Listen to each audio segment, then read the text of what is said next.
franktalks.com.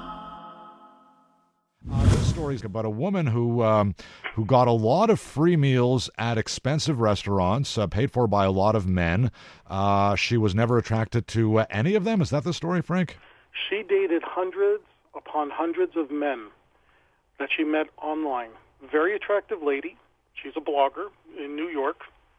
And she never had any interest in actually getting to know these men beyond a few dates. However, through conversation, she would pick and choose and say, you know, I would really love to go eat at this fancy restaurant for this expensive dinner. And the guys pretty much said, okay. And they took her out. Because they figure there might be some possibility of having a longer-term relationship, is that it? For some of them, maybe they just wanted to hook up. For others, they were hoping it was going to turn into something serious. Okay. She would date each guy 1 to 2 times, and at one point she had about 100 different guys having gone through this process. So she got a chance to eat everywhere that she ever wanted to eat. Try every fancy restaurant, every fancy meal. She didn't pay a thing. So what are you saying, that she misled people and that Absolutely. This is... Yeah. Absolutely. And I got to say this, not the first time I've heard about something like this. And this is why I always advocate for a first date, you keep it inexpensive and everybody pays for themselves. Really, yeah? If somebody's not willing. Yeah. If somebody's not willing to pay for their own cup of coffee, first dates, coffee shop, cup of coffee, something inexpensive. If somebody's not willing to pay for their own cup of coffee just to sit down and have a conversation with you, chances are they weren't really interested in you to begin with. See, but there you get into the whole thing where some people are more old-fashioned than others, and they think it should be, you know, whether it's a cup of coffee or a meal, that the guy should pay the first. And I know not everybody agrees with that in this day and age, but still, a lot of people do. Social norms. Let's be clear. Those social norms existed at a time when women did not work. Today, women are considered intelligent, capable, independent. They have careers of their own. Statistics show that universities are graduating more women than men. Oh, no argument there. No argument there. But you think that most women, professional or otherwise, you know, they're working at a bank, for instance, or a lawyer, whomever, whatever, that they would be the ones who have to pay at least 50% of the tab. My feeling is that if you truly believe in equality, you have to demonstrate it through action.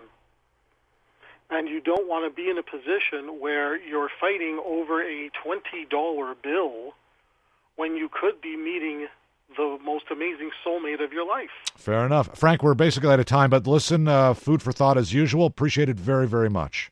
Barry, always a pleasure. Can't wait to talk to you again. Great speaking with you again. There's Frank Kermit, dating and relationship coach, and he was in for Dr. Laurie tonight. Passion as usual, I guess. 10 o'clock this evening on CJAD. News Talk Radio, CJAD 800, CJAD.com. Need help with love, sex, dating, and relationship issues? Help from Frank Kermit, the best-selling author and Canada's most international relationship coach, is only a click away at franktalks.com. Coaching available in person, by phone, and by Skype.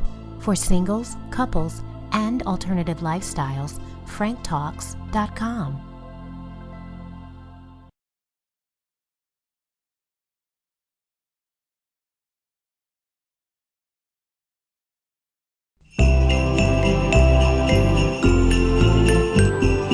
franktalks.com, franktalks.com, franktalks.com, franktalks.com, franktalks.com, franktalks.com, franktalks.com, franktalks.com. Oh, Frank Talks, Frank Talks, franktalks.com. Oh, Frank Talks, franktalks.com. Frank Talks, franktalks.com. Oh, Frank Talks, franktalks.com. Oh, Frank Talks, franktalks.com. Oh, Frank Talks,